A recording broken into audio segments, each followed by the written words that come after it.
എല്ലാവർക്കും കർത്താവിന്റെ നാമത്തിൽ ഒരിക്കൽ കൂടി വന്ദനം പറയുന്നു. From a very humble beginning at the turn of the last century, the modern Pentecostal movement became one of the fastest growing movement within the history of the church. Recent studies and researches undertaken by several agencies are of the opinion that within the next 2 or 3 decades, the Pentecostals will outnumber the major Christian denominations. So today, we are going to have a brief look at the background, the origin, and the development of the Pentecostal churches. Trying to have an idea about our own community, how it came into existence, how it down through the last 100 years, how it began to develop and spread across the world. So these are the things which we are going to look into this evening. I may not be able to go to all the details, but some important developments I'll try to take from different areas and try to present. Now the Pentecostals are divided into 3 groups. The first group is known as the Classical Pentecostals or Classical Pentecostalism.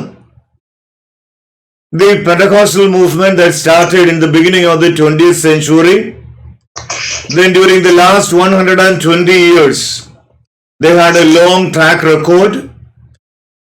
And right from the beginning, they began to follow a set of doctrine, practices. So that community of Pentecostals are usually known as the Classical Pentecostals or Classical Pentecostal churches. Say almost all the major denominations around us, probably the Assemblies of God, Church of God, the Indian Pentecostal Church of God, the Pentecostal Mission, formerly known as the Ceylon Pentecostal Mission, Sharon Fellowship Church, and almost all the denominations that we come across comes under this category known as Classical Pentecostals. The second group is known as the Charismatic Pentecostals or Charismatic Pentecostalism. In the 1960s, in Latin American countries, particularly among the Roman Catholics, there began a spiritual awakening whereby they began to give more emphasis on the doctrine of the Holy Spirit, baptism in the Holy Spirit, speaking in unknown languages, other tongues, or technically we use the term glossolalia, exercising of spiritual gifts. And from Latin America, this movement began to spread across the world. In almost every nation, we have very strong charismatic centers and charismatic groups. In Kerala also, we have many. Pota, Muringur, Thalur, in several areas. So that group of Roman Catholics who emphasize the baptism in the Holy Spirit and speaking in tongues, they came to be known as the Charismatic Pentecostals, the second group. And the third group is known as the Neo-Pentecostals. Neo-Pentecostals. They are the people from the mainline churches. They do not want to leave their church membership in the mainline churches. At the same time, they do not want to join with the Pentecostal community, traditional Pentecostalism, but at the same time, they wanted to enjoy the baptism in the Holy Spirit, speaking in tongues, and gifts of the Holy Spirit. Now that community of Pentecostals are known as the Neo-Pentecostals. Most of the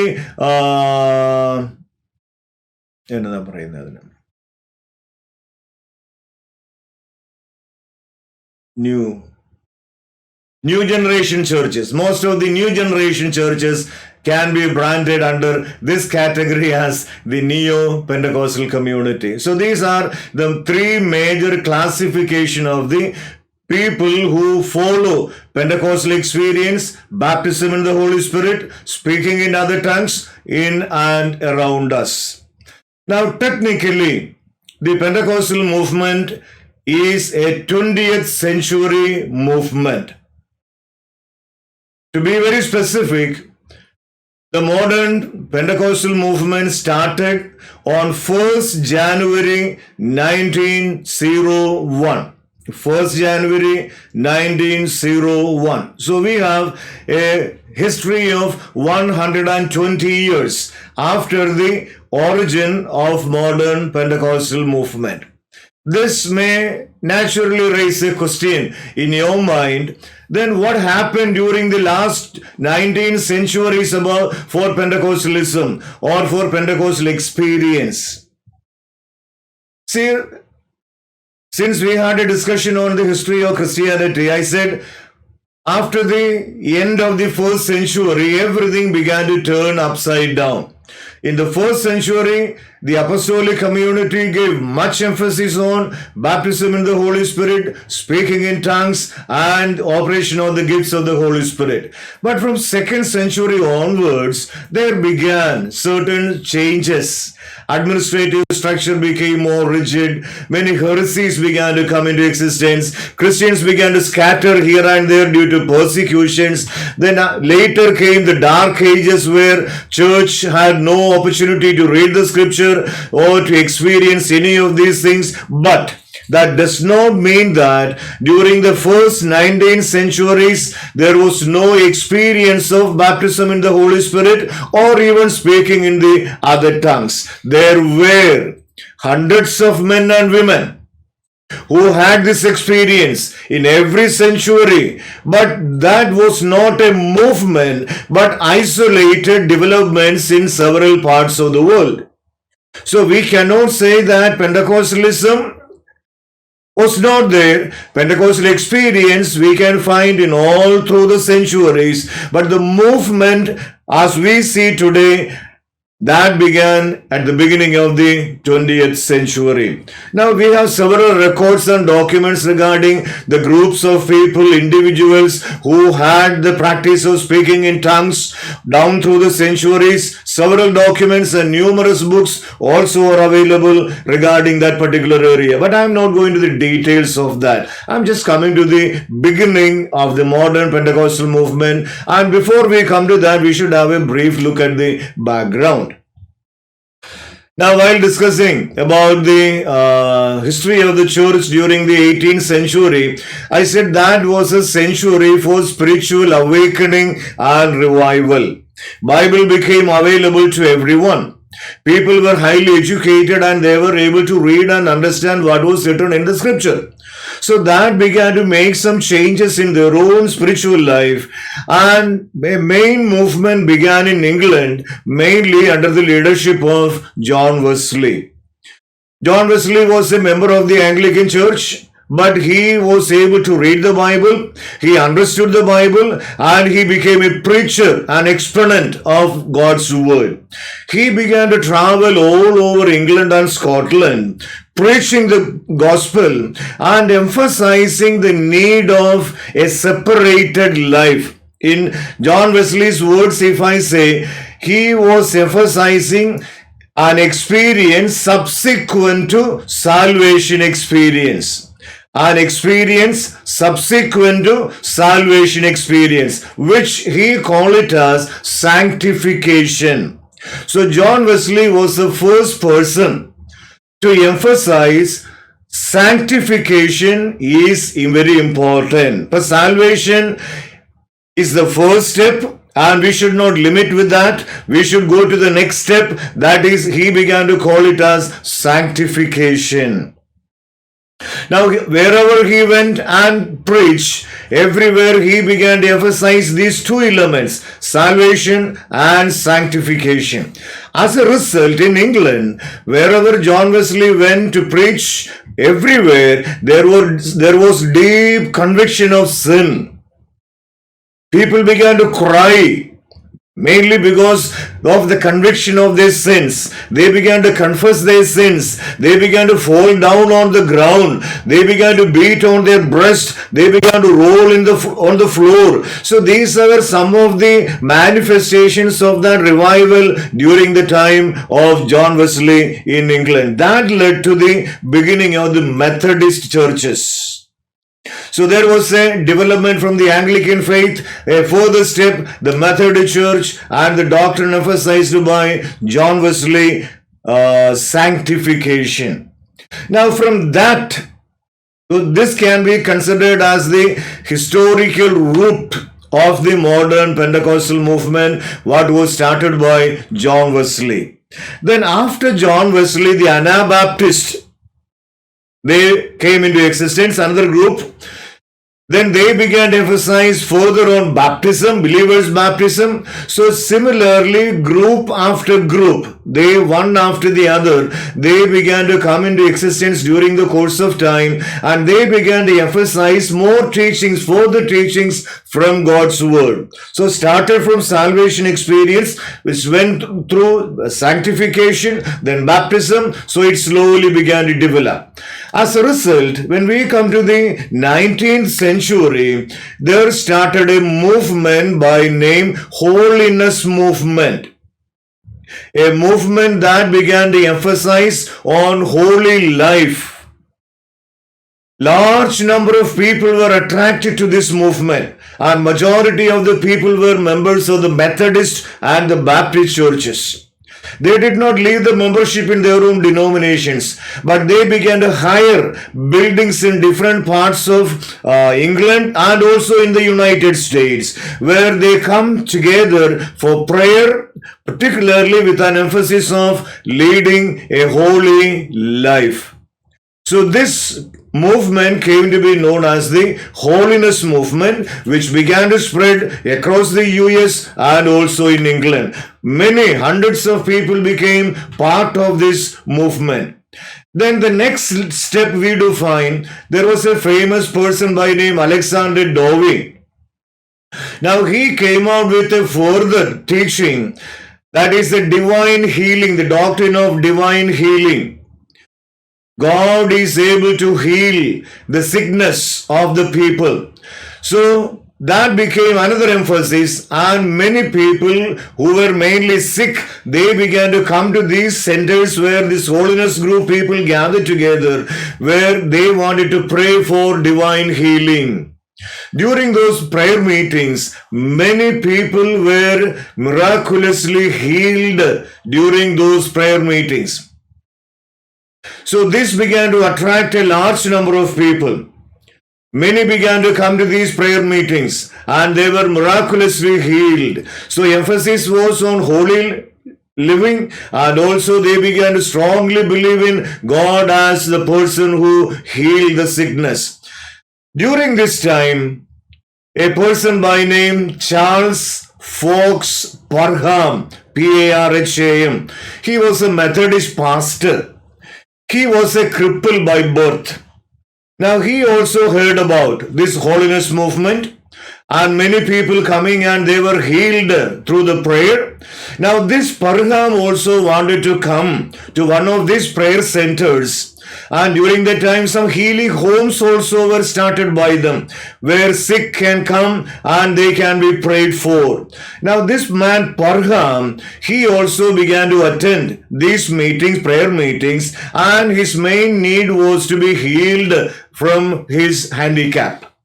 So he, along with his family, began to attend this prayer meeting, and he also joined in prayer for a miraculous healing. During the course of time, this man, Charles Fox Parham, he was miraculously healed, and he became a preacher of this doctrine. God is the healer. Divine healing was highly emphasized, but he did not leave the membership in the Methodist Church. He continued to serve as a pastor of the Methodist Church. Now this Parham, in spite of his ministry in the Methodist Church, he was a gifted preacher. So he began to travel around during the weekdays, preaching the gospel, leading people to holy life, and also emphasizing the doctrine of divine healing, sharing his testimony, how God healed him. Now he too, on the basis of his internal change, his healing, he wanted to start a Bible school. But he was not having the financial stability for that. So he was looking for a hired building. There was a huge mansion in Topeka in Kansas City in the United States. The first few floors were completed by using all costly materials. But before the completion of the last floor, the whole money that the owner kept was completely over. So with the limited cheap materials, he completed the last floor of that building. So by seeing that building, the people around began to call it as the foolishness of the owner. The owner's name was Mr. Stones. So that building, the people began to call it as Stone's Folly, foolishness of Mr. Jones. So that top floor, which was built with very cheap materials, was rented by Charles Fox Parham to start a Bible school there. And he gave the name Bethel Bible School for that Bible school that he started. That was just 1 or 2 years before the beginning of the 20th century. Nearly 40 students, boys and girls, came to this Bible school for their learning. And Bible was the only textbook in that Bible school. And Parham was the only teacher. They used to sit around, they read a chapter from the Bible, and he began to expound it. The students began to learn it. Then during the weekend, the students were sent out for witnessing, for public preaching and street preaching. They were sent out.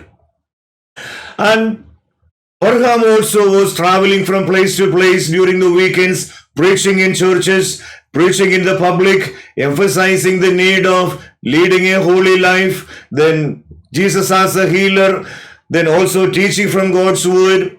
Now, towards the end of the 19th century, that Christmas week, now he had to go for a preaching assignment.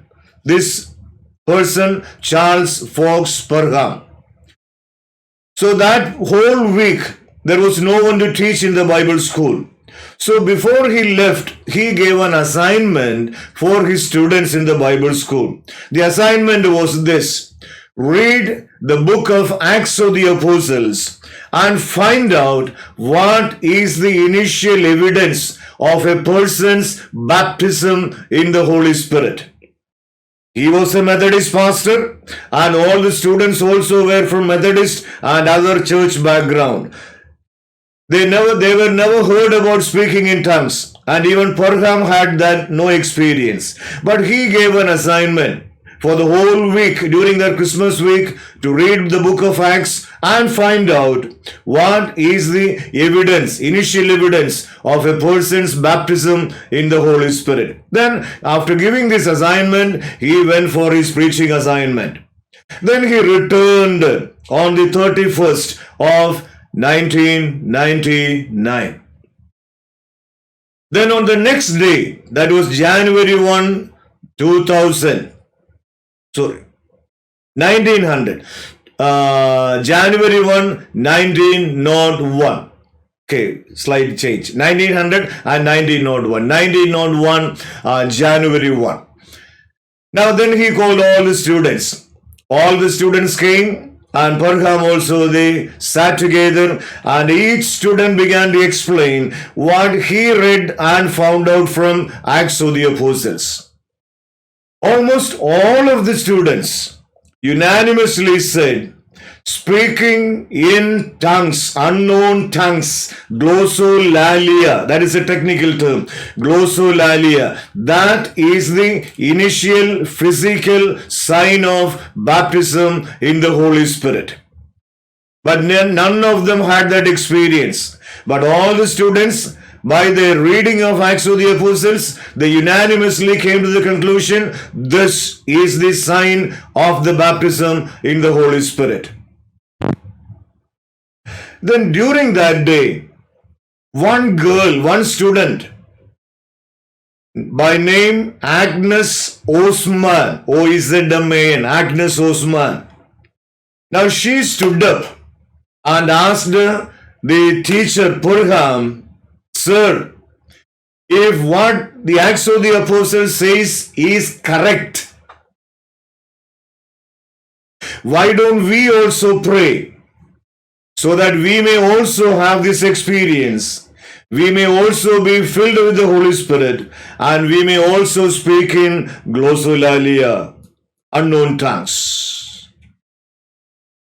The girl stood up and she walked to the front and asked Purham, as we read Acts of the Apostles, what we read was the apostles laid their hands on the people and they received the baptism in the Holy Spirit. If that is the truth, why don't you lay your hands on my head and pray so that I may be baptized in the Holy Spirit? Purham was scared. He never had that experience.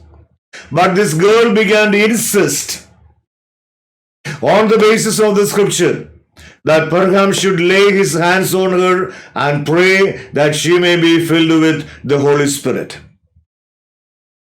After a few minutes of hesitation, he stepped forward and laid his hands on Agnes Osman's head, and he prayed for the infilling of the Holy Spirit, baptism in the Holy Spirit. As Purham was laying his hands on her head and praying, she was filled with the Holy Spirit and she began to speak in unknown tongues. For the next 3 days, this Agnes Osman, without stopping, continued to speak in other tongues. That became the news in Topeka, in the city of Kansas, in USA. Even the newspapers began to report it. Some positive comments and negative comments began to come up. Now, Purham, he began to cry. He prayed and Agnes was filled with the Holy Spirit, but he had no experience. So he began to sit down. He was on his knees. He began to pray so that he may also have this experience. On the following day, Charles Fox Purham, a Methodist pastor, the founder of the Bethel Bible School, he was also filled with the Holy Spirit and he too began to speak in tongues. More than half of the students also had the similar experience, but some did not. Those who did not, they left the Bible school, and the others, they began to continue to learn God's word, and they began to follow the Bible, and they began to find out more truth about Pentecostalism, Pentecostal experience, speaking in tongues, and all those areas. One of the students of this Bethel Bible School, who was filled with the Holy Spirit, was a black. His name was William Joseph Seymour, S-E-Y-M-O-U-R. He was partially blind. Now, after filling the Holy Spirit, he left Kansas City and he moved to Los Angeles, where he started a prayer meeting which continued for several years. There is a famous address for the modern Pentecostal movement, 312 Azusa Street, Los Angeles. So this was a house number, the street number, where Joseph Seymour again rented a building, and there he began a year, for several years, the meeting continued. No announcement, there was no advertisements. People slowly began to come That was an old theater, abandoned theater that he took it for rent, and where he started this prayer meeting. Now people began to come. They began to join with him. There was no pulpit, there was nothing, and he brought some shoe cartons and kept it there, and behind this curtain he knelt and he began to pray there. People began to come from different parts of the world. People even going to the office for their daily job, they came to this place for prayer in the morning, then they went to the office. Then after the office again they came back to this place, then spent time in prayer, and they went back to their house late in the evening.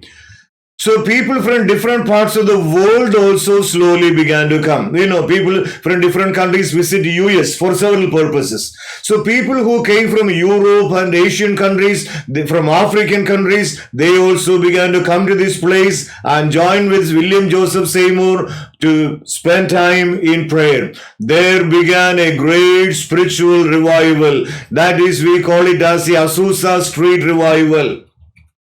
So though modern Pentecostalism had its origin in Topeka, Kansas in 1901, the spreading of the Pentecostal faith, Pentecostal experience, Pentecostalism, that was from 312 Azusa Street, mainly under the leadership of William Joseph Seymour. So people from different parts of the world began to come. Seymour did not go anywhere. He never traveled anywhere. But people from different parts of the world began to come. They began to sit along with Joseph Seymour. They began to pray together, and they were also filled with the Holy Spirit. So after being filled with the Holy Spirit, these men, they began to travel back to their own countries, and they began to propagate this Pentecostalism in their own respective countries. Thomas Barrett, he was from Sweden, and he also attended this 1905 Azusa Street Revival under the leadership of William Joseph Seymour. He was also a Methodist pastor. He visited United States for fundraising to rebuild his church. But in Azusa Street, he came under the experience, and he left his fundraising program, came back to Sweden, and he began to propagate Pentecostal faith in European countries. Similarly, people from Azusa Street, they began to travel to different parts of the world, to African continent, to Asia, to Europe, and to several other areas. They began to travel, and Pentecostalism slowly began to spread far and wide. There were no systematic agencies or anything of that size to propagate Pentecostalism. People who came under this experience, they began to share it with others. And that was the way how Pentecostalism slowly began to infiltrate. Now, in the beginning, there were several names.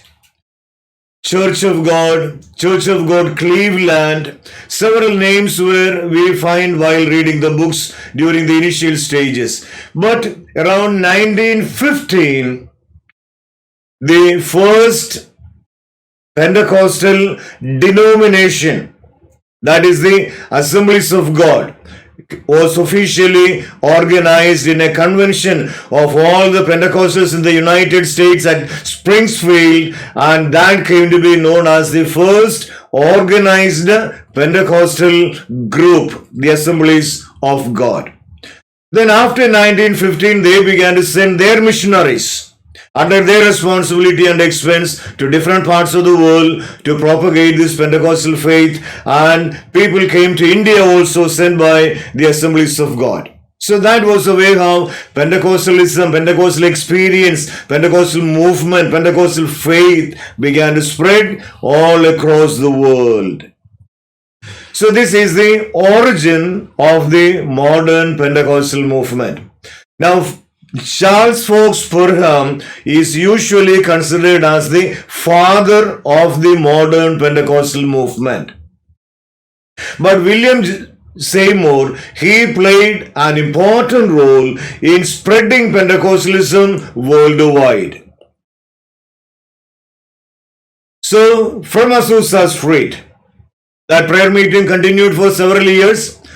People who came there began to go back to their own respective nations, and they began to propagate and spread Pentecostal faith all over the world. Now coming to India, our country. Around 1905 itself, some Pentecostal missionaries came to India. Thomas Barrett was one among them. I said from Sweden, he came to Azusa Street. He had this experience. Then he came to Sweden and established a church there, the Swedish Pentecostal Church. Then from there he came to India, particularly Kunur in Nilgiris in Tamil Nadu. That was in 1907. Even before that, there were certain brethren missionaries living and working in Ooty, Nilgiri area. Now when Thomas Barrett came, he came in association with some brethren missionaries, Miss Aldywingle, Miss Bouncel, many others. And these brethren missionaries also accepted this Pentecostal experience, and they were also filled with the Holy Spirit. In Calcutta,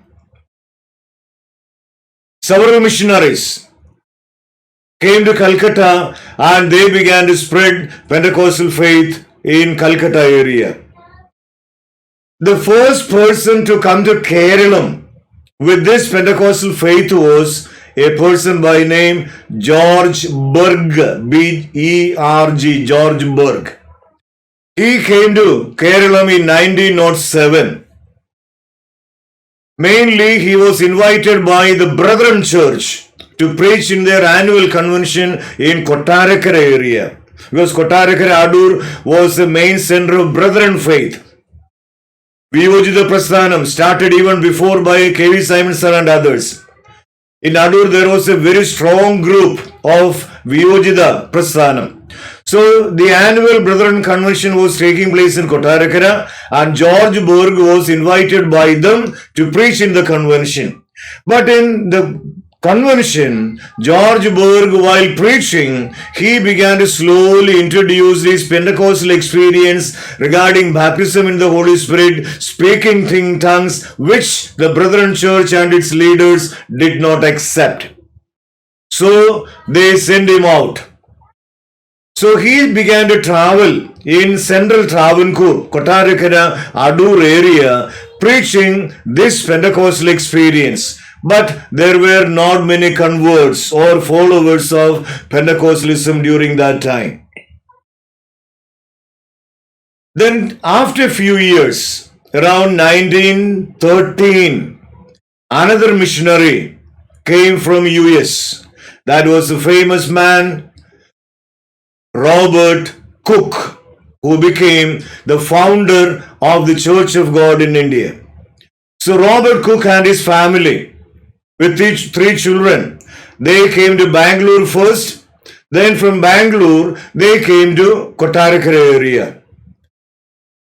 And meanwhile, a revival already started in Kerala, even before the arrival of these Pentecostal missionaries. From 1860 onwards, in central Travancore, there was a widespread spiritual awakening going on.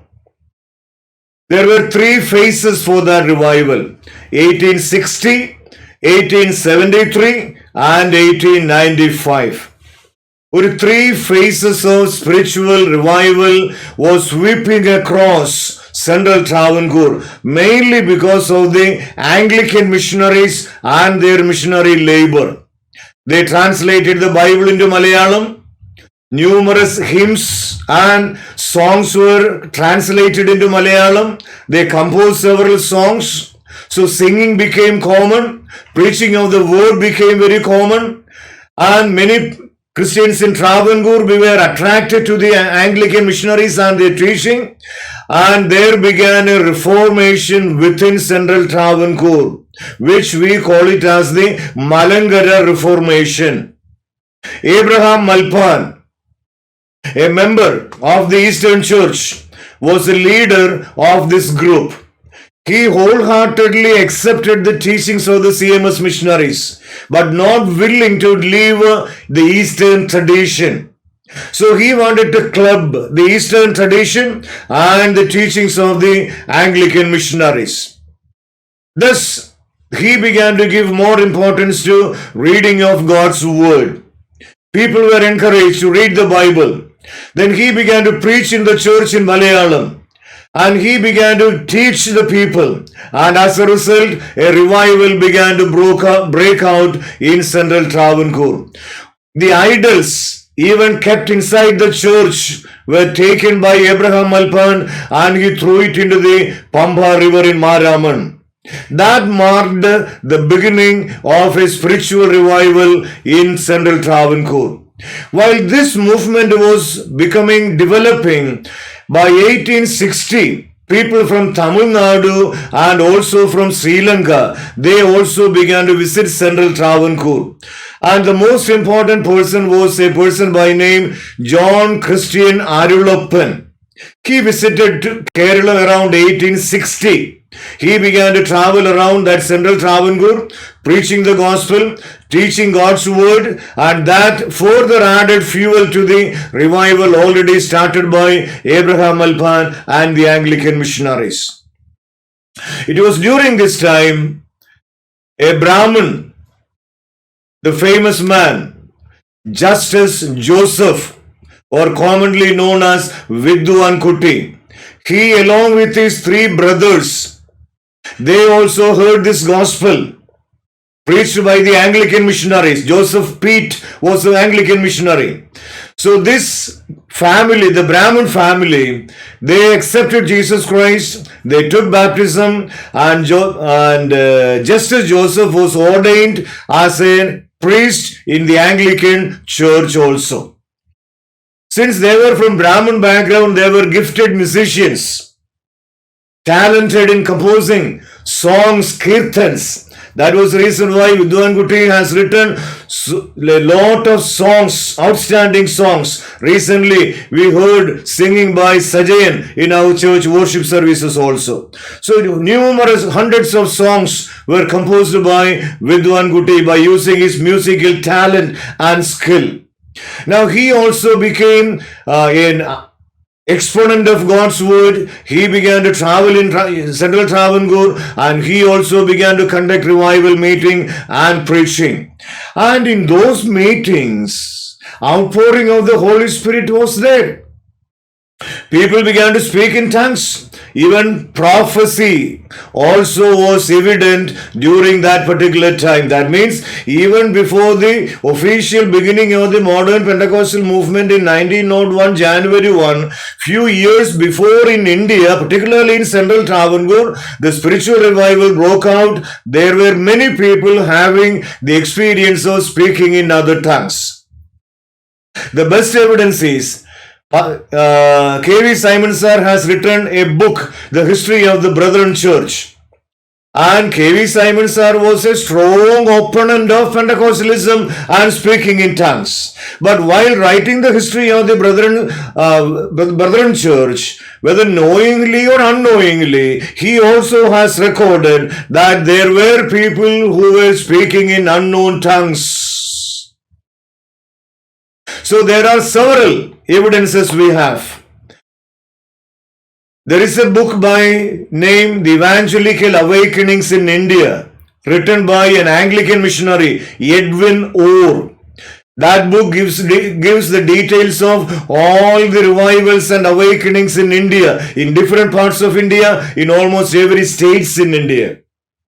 Then a Marthoma teacher, seminary teacher, K.K. Kuruvula, he has written an outstanding Malayalam book, Keralathile Almiga Unarvu.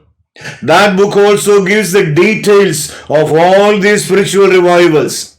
Then Anglican missionaries like C.M. Agur, then M.A. Gibbs, they have written several books, The History of the Anglican Church, Church History of Travancore. In all these books, they unanimously agree that there were people in Travancore during that particular period who had this experience. But this was not highly noticed by others. That was not even considered by others.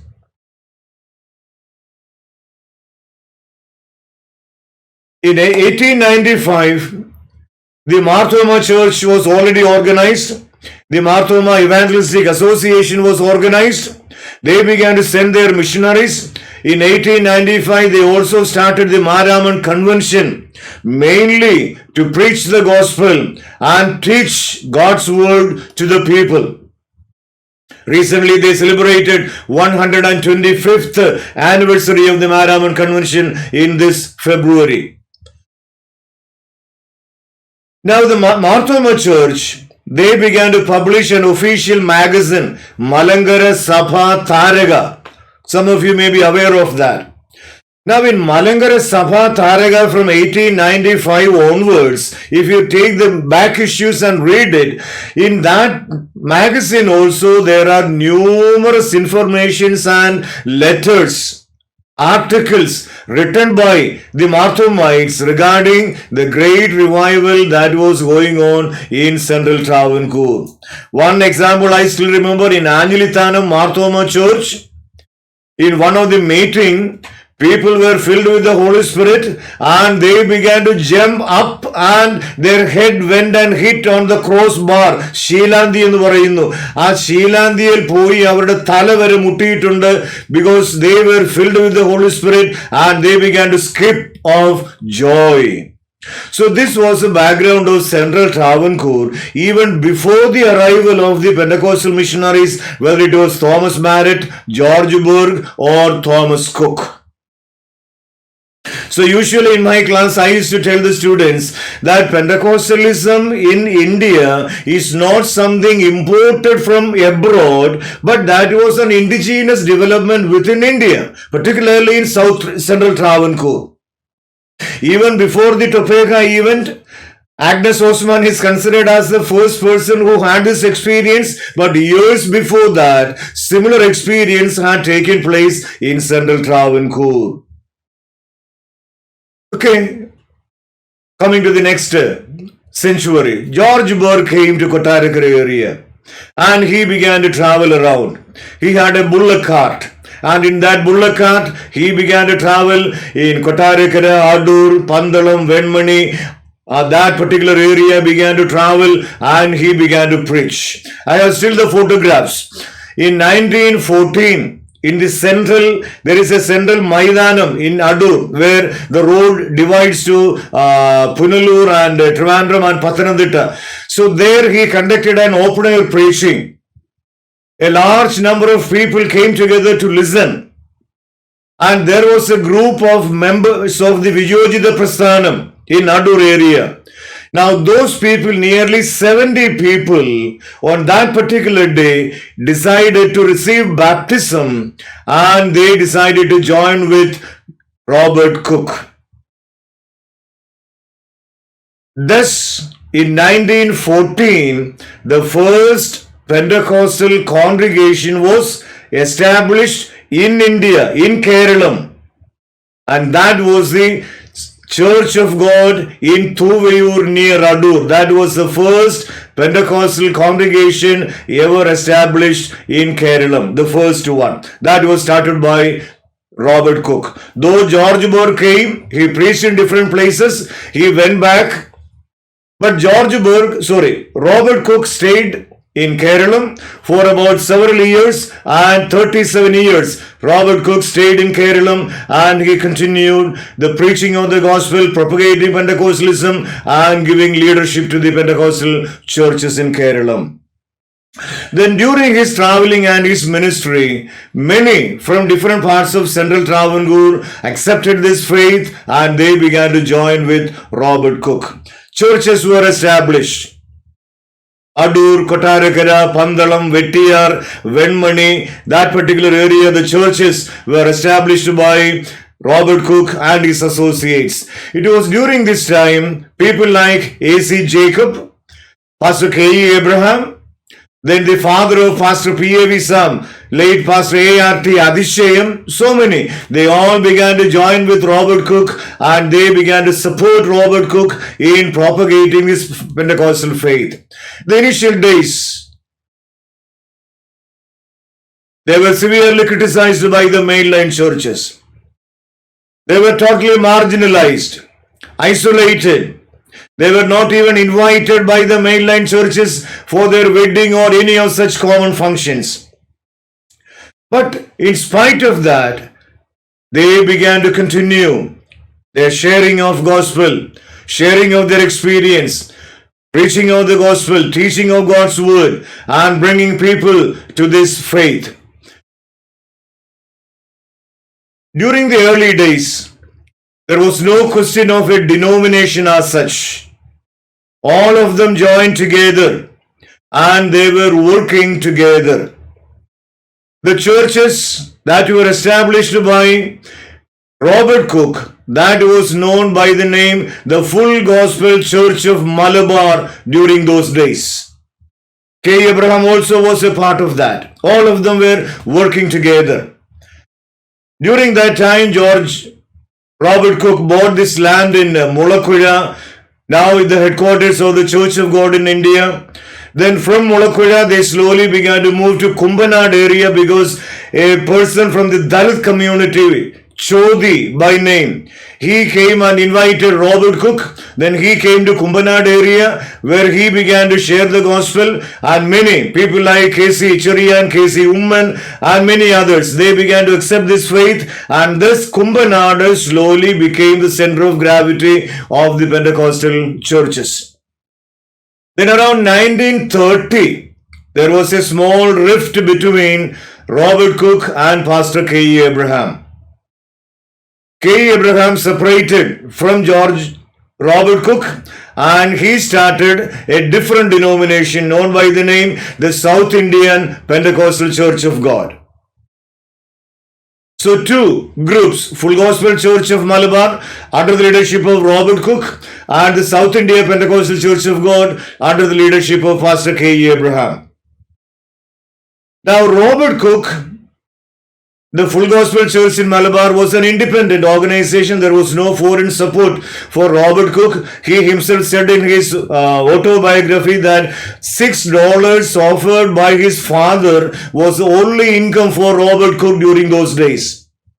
He even stopped sending his son from going to the school because there was no money to pay the fees.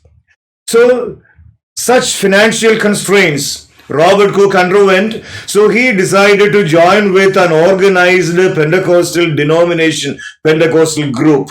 That was the reason why in 1936, Robert Cook decided to join with the Church of God.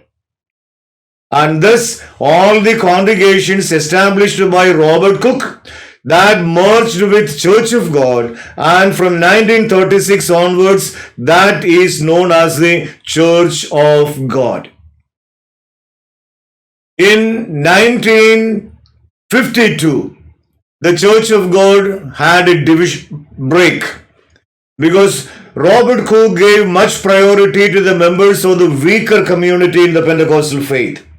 Therefore, in that group, Church of God, large number of members of the weaker community, they began to join with Robert Cook.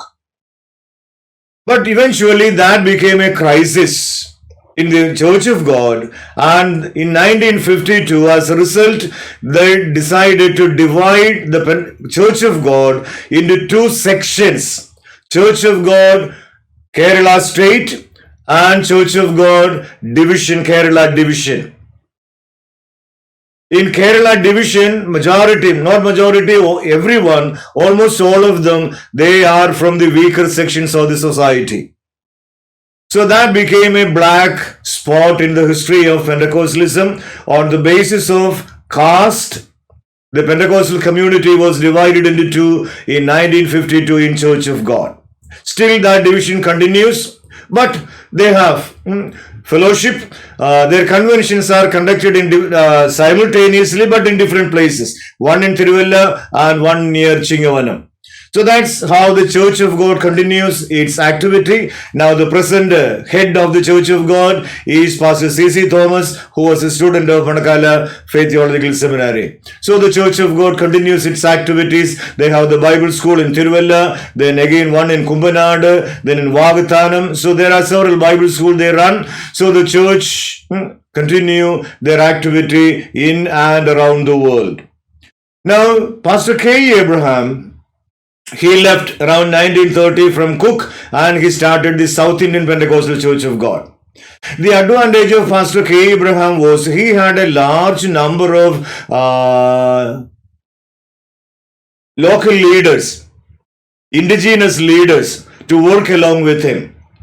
People like Pastor K.C. Cherian, K.C. Umman, Pastor P.M. Samuel in those days, then Pastor T.G. Umman, Pastor P.M. Philip. A large number of people were there to work along with and support Pastor K. Abraham. Around 1930, the church began to spread. Because Pastor K.C. Cherian from Kerala, Central Travancore, he began to travel further towards Malabar, establishing churches in Thrissur, Kunnamkulam, Kozhikode area. From there, he began to slowly move to Karnataka. Then Pastor P.M. Samuel, he began to move to Tamil Nadu area, where he established several Pentecostal churches, and then he slowly moved to Andhra Pradesh. Then during that 1930s and 40s, the people who came under the Pentecostal faith, they began to migrate to several parts of India and also abroad. And wherever they went, they began to establish a Pentecostal congregation. And that became the major reason why Pentecostal faith began to spread through the Malayalis to different parts of the world. That is the best example everywhere, either in the United States or in Canada or in England or in European countries or Australia, everywhere, even in North India, every city, wherever the people from Kerala went, they began to establish a congregation there. And that became one of the main reasons for the widespread growth of Pentecostalism, Pentecostal churches in India and also around the world. So, when the church began to spread, Pastor K. Abraham decided to bring a slight change in the name South India, because it crossed the border of South India and went to the North India also. That was the reason why in 1937, the church was registered in Eluru in Andhra Pradesh under the name the Indian Pentecostal Church of God. So from South India, that name they avoided and they changed the name to Indian Pentecostal Church of God. So the Indian Pentecostal Church began to spread far and wide, and that became the most important or the leading Pentecostal denomination in India and wherever there are people from Kerala. The main reason I said a large number of capable, dedicated indigenous leaders to work together in the church, and that became another reason for the widespread growth of the Indian Pentecostal Church of God. Pastor K.G. Umman began to move towards Punalur, Pathanavaram area, where he established number of churches. Pastor C.K. Daniel to Kottarakara area. Then Pastor P.M. Philip to Kottayam area. Similarly, each person began to travel to different areas in Central Travancore and they began to start churches. And all those places where these leaders went now are strongholds of Pentecostal faith. So, around 1950, there was a division in the Indian Pentecostal Church of God. That also was not a theological reason, doctrinal reason, but purely some vested interest, clash between the individuals. And that division continued for about 13-14 years in the Indian Pentecostal Church. And as a result, many left the Indian Pentecostal Church and started different Pentecostal denominations. The best example, the Sharon Fellowship Church, started by Pastor P.J. Thomas. He was a member of the IPC. Then it was during the time an English medium school was started in Kumbanadu, known as the Free English Medium School. And Pastor P.J. Thomas was the principal of that school. But there was a differences of opinion between Pastor K. Abraham and Pastor P.J. Thomas, and eventually he came out of IPC and he started the Sharon Fellowship Church in 1953. His brother, Pastor P.J. Daniel, He was also a leading member of the Indian Pentecostal Church of God. He too left and he started another denomination, the Pentecostal Church, having headquarters in Mavelikara. So similarly, several people began to come out of the Indian Pentecostal Church and they started different Pentecostal denominations. So we can say from the 1910 till 1950, the first 40 years of Pentecostal history, there were not many divisions among the Pentecostals. But from 1950 onwards, Pentecostal churches began to divide, and due to several varieties of reasons, the Pentecostal churches were divided, and many new denominations, one after the other, began to come into existence. There are no theological doctrinal differences between them. But it so happened that several denominations came into existence after 1950. That also is a great damage that happened to the Pentecostal church. A big question in front of the mainline churches. They criticize the Pentecostals mainly because of this division, like the Kerala Congress, as they divide. Then the Assemblies of God. The APC Church continued its triumphal journey, and that it became the most important, the leading, and the majority of the Pentecostal members, they belong to the Indian Pentecostal Church of God today. It continues. Kumpanadi is the headquarters. They have different Bible schools in different places, several activities, youth movements, PYPA, Sunday school is very strong. Their textbooks are very highly advanced. So, full-fledged system they follow, and the church continue its growth even now also. Then the Assemblies of God, the first officially started Pentecostal denomination, having headquarters in Springfield in the US. In 1915 onwards, I said in the beginning, they began to send missionaries to different parts of the world and even to India. The first missionary was a lady by name Mary Chapman, Chapman, Mary Chapman. She came to Chennai first, but there was not many Pentecostal work in that area. She heard about the work in Central Travancore, so she also left Tamil Nadu and came to Kottarakara area and joined with Robert Cook and his ministry there. So the Assemblies of God missionaries also in the early days worked along with Robert Cook. There was no difference of opinion. All of them worked together. So Mary Chapman came. Then after her, they began to send more missionaries to Kerala also, to India also. They began to send missionaries to all parts of India. Calcutta became a major center of the Assemblies of God. In Kerala also, they began to come. They start since Cook separated, K. Abraham also came out. The Assemblies of God, they did not want to interfere in the activities of either Robert Cook or Pastor K. Abraham. So they decided to move towards southern parts of Kerala, Kollam, Trivandrum district. They began to concentrate. Pastor A.C. Jacob and others, they began to give the leadership. More missionaries began to come, Stanley Burgess and others. They started a Bible school in 1927 in Mavelikara, Bethel Bible School. That was the first Bible school in Kerala, Bethel Bible School, which was shifted to Punalur in 1947. Bethel Bible School is in Punalur. So the Assemblies of God also began to start the ministry, but mainly they concentrated in the southern district, Kollam and Trivandrum.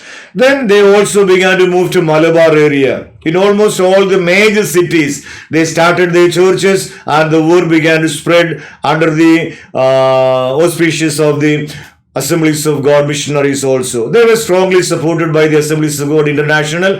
So therefore they were able to buy land, build church buildings. Then the Bible school, they bought land in Punalur. Now recently bought a huge area near Adur, Parandal near Adur, where they had their annual convention this year. So they began to flourish by buying land, constructing buildings, Bible school, their youth program, Christ ambassadors, Sunday school program, several programs they organize, and AG also has become one of the strongest Pentecostal denominations, not only in Kerala but all over India. Pastor P.S. Philip and Pastor T.J. Samuel, they give leadership to the Assemblies of God at present. Then I said about Sharon Fellowship Church also, that was in 1953. The Sharon Fellowship Church came into existence, followed by several other independent Pentecostal denominations. Altogether, during the 120 years, Pentecostal faith came to Kerala also, came to India also, and it began to spread all over, and it became a major movement not only in Kerala, other parts of India, and people who went out of Kerala, they played a significant role in propagating this Pentecostal experience and faith in other countries, and thus almost all the world came under the Pentecostal faith and Pentecostal experience. Earlier, the mainline churches considered the Pentecostals as a sectarian movement. But during the last 20-25 years, they also began to change their attitude, and they also began to consider Pentecostals are Christians and also another denomination. They also began to respect the Pentecostals. They also began to establish fellowship with Pentecostal churches also. Since I too studied in Marthoma Seminary and in other seminaries outside Kerala, see, we had a lot of friends in other churches also.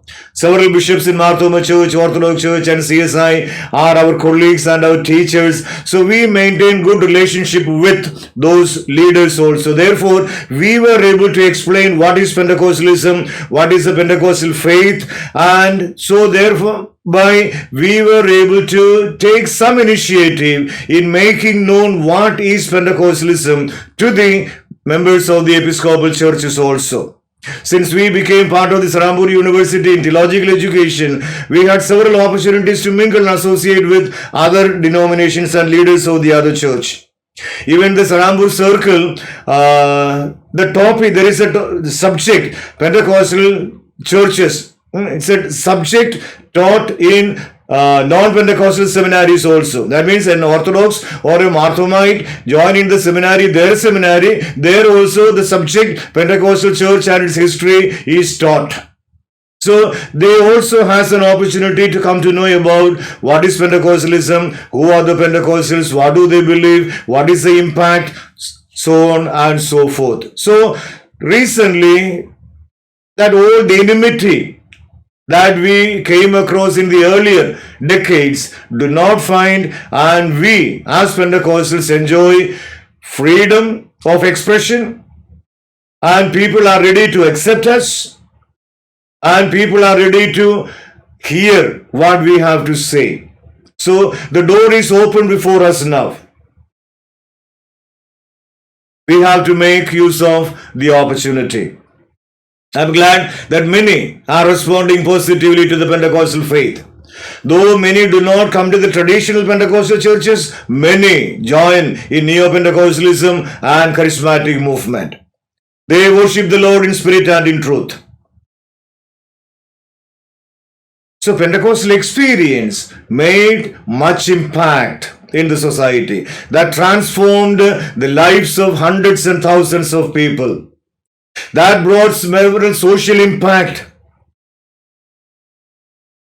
My thesis also was Pentecostal churches and its witness in the socio-political life. So I was able to find out much impact of Pentecostal faith both in the society, social life and as well as in the political life. Though we do not actively participate in political life or in several social activities, but we had made some profound impact on the society. So now the time is running late, so I'm just stopping here. We will continue in the next class, the remaining portions, then we will move on to the next topic also. So the time has come for us to bear witness, to share our experience, to make some profound influence on the society, in families. One more sentence, when we look back into our own families or our individual personal life, how we came to this Pentecostal faith, probably our family, financial struggle,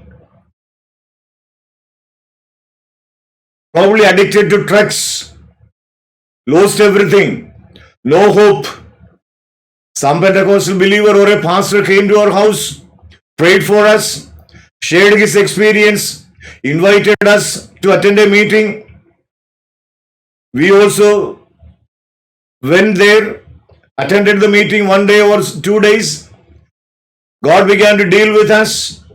He began to open our hearts. That's the reason why most of us came to this Pentecostal faith. So we as members, believers of the Pentecostal churches and faith, we have a tremendous responsibility in sharing this experience with people outside. We can make much impact. We can make much influence.